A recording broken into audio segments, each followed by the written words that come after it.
a Tech Savvy Friday, and here I am ready to do some glue live on GLUE. God's love undoes everything. Not that it tears things apart, but that whatever is torn apart, will God's love will bring it back together. Isn't that a great message? And isn't it a message that we don't need to wait till Sunday to hear? And isn't it a message that we don't need to wait to hear from someone else? It's something that we can say because we can actually look in our lives. Shirley Caesar, as I look back over my life, look in your life and see all the many spots where God's love undid some of that nonsense that you were going through. At the time, it was sensible. Okay, yeah, I don't do regret. The things that we've done in our lives, that those were parts of our journey. So accept your journey, and now praise your progress. Okay. So I'm on early. I'm giving us 4 minutes to let Facebook build the audience. So you're listening to the broadcast. That's what you're seeing me rambling about right now. But I love to ramble because I love to be on a roll. Old enough to know about rambling and rolling. That's a good thing.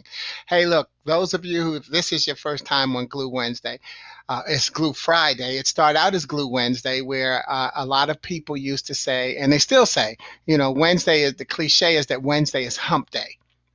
And that was created based on a Monday to Friday work week. Well, I am very word sensitive. One of the things I do is teach people how to become better listeners. And I do that by creatively reminding you to control your vocabulary rather than allowing your vocabulary to control you. So words don't automatically mean what they seem to mean. But meanwhile, let's focus on having a positive vocabulary. So I decided that hump had the connotation of the need to get over. And then I also looked at the fact that Wednesday, everybody doesn't work Monday to Friday. I mean, that's the old saying, you work Monday to Friday, but people have different shifts. So I look at Wednesday as the day that's actually the middle of a traditional 7-day week, regardless of work, and it keeps the week beginning and the week end together. And so it's the glue, and see how it instantly puts us in a position of prayer.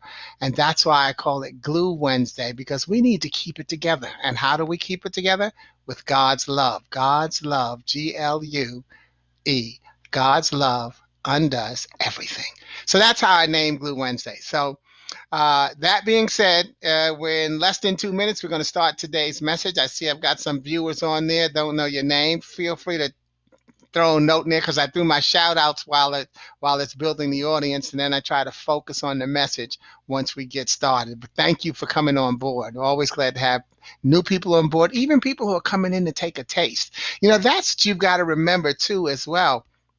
I once saw a thing about how if someone visits your church for a taste, what will they come away with? Because everybody doesn't come to church to stay. Some people are just checking out a new church. They're looking for a church home, or, they may not have any intention of joining your church.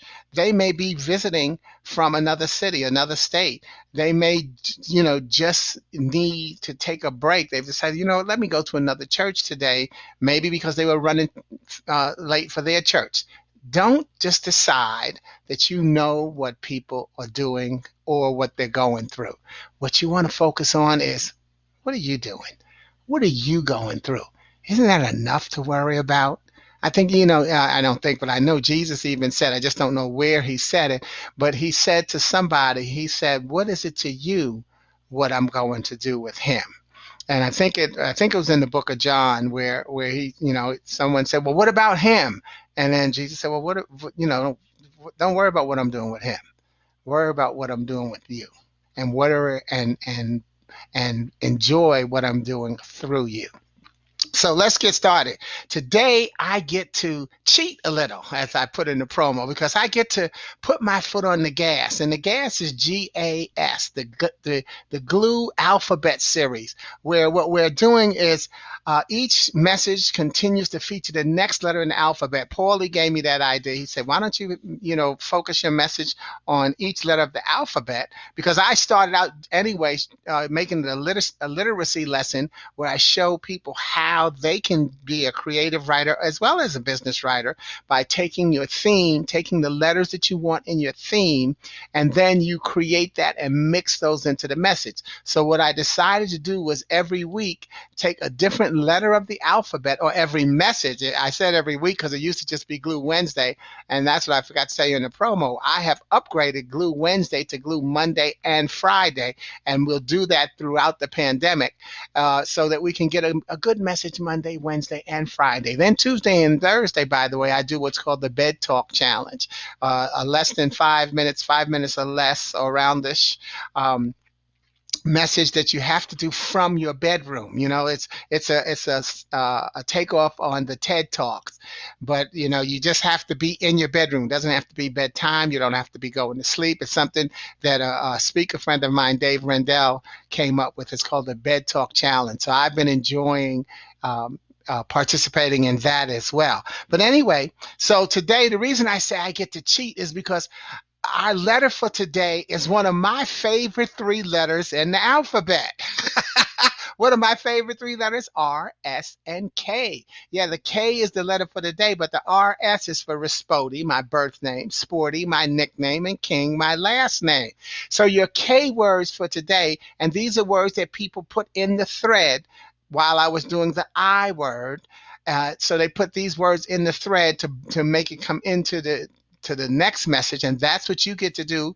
And see, I give you that spoiler alert, even though I meant to say J word. I give you that spoiler alert. Our message on Monday is going to begin with the letter I. So if you've got a word with the letter I that you want to get into the message, you're going to put that in the thread at any time during this message, and I'll weave that into my message. But I had two submissions this past Wednesday for today's message, and those were the words need, Knead, which means to grind something in. You're kneading the dough to thin it out, or to put it in and not just thinning it out, but you're thinning it out. But sometimes what you're doing is you're thinning it out so you can make it presentable, so you can make it get it to its best use. Like when we think about kneading dough, when your dough is like this, it's a ball. You can't bake the bread yet. You can't make the pizza. You can't make the pie.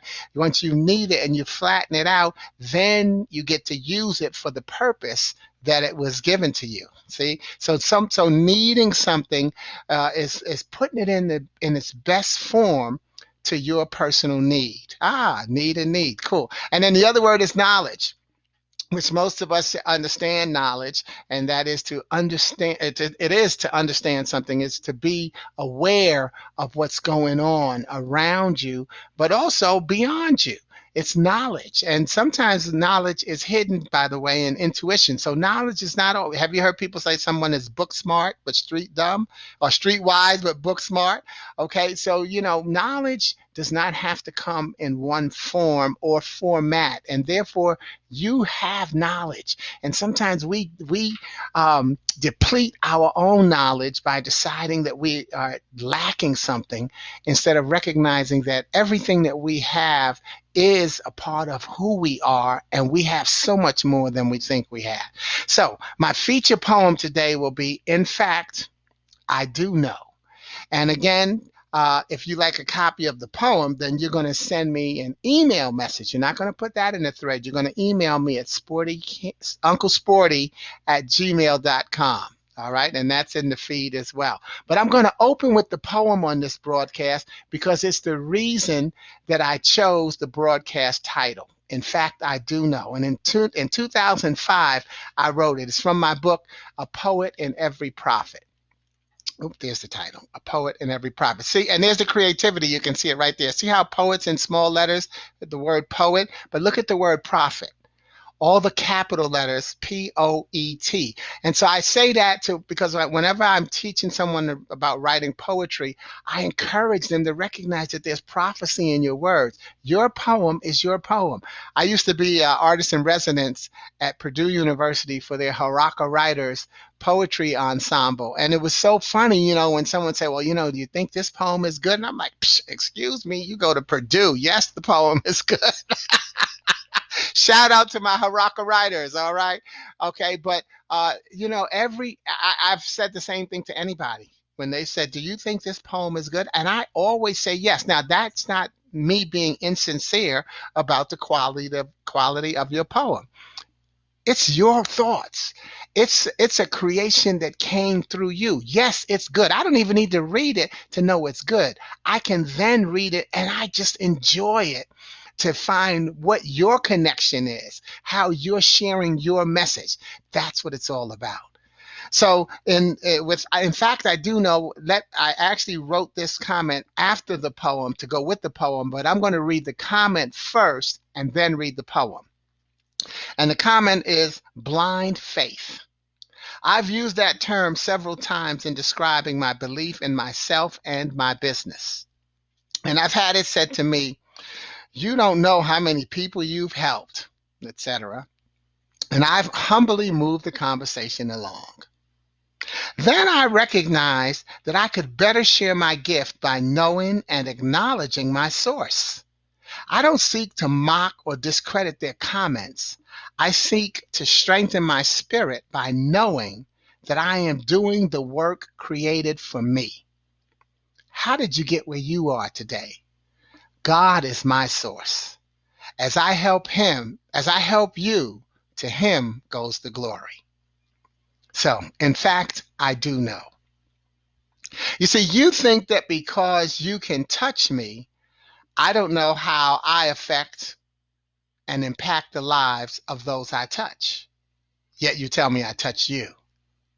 Therefore, someone less powerful than my God has made an impression on your life and painted the picture of how the impactful should act, which impacts how they impact who they impact. And in that cycle, no one gets credit for knowing how they impact, thus impacting no one. So it's you who doesn't know how you affect and impact the lives of those you touch, because it's you who has an influence on mine, because you can touch me. You see, we have to know that we make a difference without requiring the instant or visible proof. You see, the proof will come in an instant when you can keep your spirit focused on staying calm, cool, and collected through the storm. Where you planted a seed, it will sprout and will give you the peaceful flashback of having sown your belief well. My message today is brought to you by the letter K, and the t-shirt I'm wearing today is that of Dr. King Jr., yet not because of his wonderful and glorious last name connected to mine, which probably means that we are related and makes us related in some way, somehow, or some way, or somewhere. But because what it does, this t-shirt is a flashback to my volunteer time with the Dr. Martin Luther King Boys and Girls Club of Chicago. All right. We used to have a primary annual fundraiser called the King Legacy Awards, which I co-chaired for several years. Dr. King knew that he made a difference. And like Moses, he knew that he wouldn't get to see it. And that's how we are. We're like Dr. King, and we're like Moses. We have to know that we're making a difference, and we won't always get to see the difference that we make. Think about your ancestors, regardless of your race, your ethnicity, your background. Everybody's ancestors went through something that they couldn't imagine what we're going through today. Even as we're dealing with this pandemic, the coronavirus, our ancestors they had headaches were as big as this to them. They didn't, look at how they used to deal with mental retardation and how they dealt with depression. They had no clue that these people were normal people who needed to be dealt with a different type of compassion and empathy. They just decided that there was an evil spirit in them, and they burned the witches at the stake. And think about all of that stuff that we've seen in history.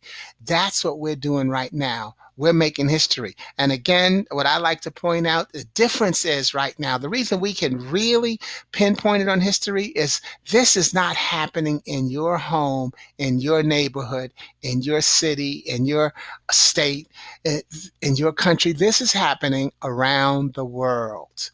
Everybody in the world is being impacted. And so what's that showing us? That's showing us that everyone around the world is so much more connected than we spend time giving ourselves credit for. But that's why I say, I didn't know it was you, because I know how much I love God. And I know how I'm being used as his vessel to save lives by kneading my inspirational messages into the sometimes unknown lives assigned to me. See, I know that the lives, when somebody, you don't know how you reach me. No, I didn't know it was you. But I know that I came to reach somebody because I know who sent me, and I know that the message that I was sent to deliver was a good message. And I just didn't know it was you. Even at the church, don't they say, well, will you come? Is there one? In other words, I know this message was for somebody. Who is it? Because the message is not for everyone. You have to realize your message is not for everyone, but who is it? One of the beliefs I have is that if you've brought children into this world, raised or helped raise them, if you volunteered your time or donated money to support a worthy cause, you've saved a life. Think about it again. If you brought children into this world, raised or helped raise children, or if you volunteered your time or donated money to support a worthy cause, you've saved a life. And more importantly, as you continue to take care of yourself, physically, mentally, and spiritually, you'll get the chance to save another life as you save another life. Keep saving your life. Knowing that knowledge is important, yet knowing that knowledge is important, yet it comes with what I call a nice risk. From 1999 to 2000, I was on WGN-TV's Minority Business Report, where I delivered an inspirational 30-second message every week in the syndicated markets around the world. I put my first 75 messages into a book called Starting Today. Here's one of the messages. The only thing I really worry about is the fact that it seems like God sometimes takes you away when you get it and understand what life is all about. Think about Dr. King. When I think like that, what makes me anxious is whether or not my pace is good enough for me to leave the message he wants me to deliver. Then I have to remember that I don't know the message's depth, am only responsible for delivering a small portion, or may have delivered it already and am on overtime. Your message will be delivered. My affirmation for risk, and that, as I said, a nice risk. My affirmation for risk is RISK. Recognition is success's key. Recognition is success's key. Even as you trust me to be your messenger, I ask that you trust yourself to recognize this message. Your message will be delivered because you can touch me. I know that I'm doing God's work. I know that he is my source. I know that he is my way. And as I help you, to him goes the glory. If you'd like a PDF copy of today's poem, just email me at unclesporty@gmail.com and I'll send you a colorful, electronically autographed copy that you can hang and just reconnect yourself to the message as often as possible. If you'd like to get a word into the Monday broadcast where the feature letter will be HIJKL, put that word in the thread. And I will make a king's effort to co-author the message as a lesson through you. Meanwhile, remember, a portion of your message will be delivered this weekend. That message is GLUE. God's love undoes everything. Thanks for joining and stay safe. And since I only one name popped up on the feed just in case, hey, what's up, Shatavia? What's happening, Tavy? My queen, there's the queen wave for you. I never forget you for that. I love you. You take care and stay good, all right? Everybody, be safe. See you on Glue Monday. Ciao.